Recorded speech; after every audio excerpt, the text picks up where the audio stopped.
Une femme nue, allongée. Quoi de plus anodin dans l'histoire de la peinture?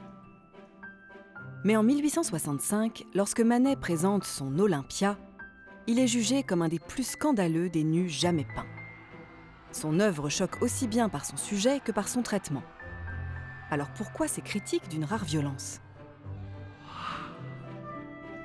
Le sujet s'inscrit pourtant dans la tradition du nu féminin, cultivée par des maîtres comme Velázquez ou Goya, ainsi que par des peintres académiques contemporains de Manet. Dans sa composition, l'artiste s'inspire même largement de la Vénus d'Urbino que le Titien avait réalisée plus de 300 ans avant lui. L'origine du scandale est ailleurs. Alors que Titien peint une femme mythologique, Manet fait le portrait d'une prostituée mise en scène comme telle. Olympia, son titre lui-même, évoque le surnom courant des courtisanes de l'époque. Ici, le petit chat noir est une allusion érotique évidente, tout comme le bouquet de fleurs tenu par la servante noire. Autre raison de l'indignation, le traitement du corps. Ici, aucune idéalisation, peu de modelés et des aplats cernés de noir qui vont à l'encontre des principes académiques. Mais ce qui a le plus frappé les critiques, c'est le travail sur toutes les nuances de blanc, de crème et de rose que l'on perçoit sur le drap, les oreillers, le corps du modèle et la robe de la servante.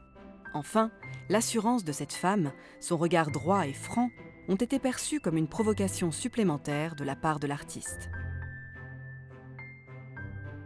Certains ont même cru y voir l'influence évidente des photographies de prostituées de l'époque. La provocation n'est pourtant pas le but de Manet. Sa démarche est dictée par la sincérité.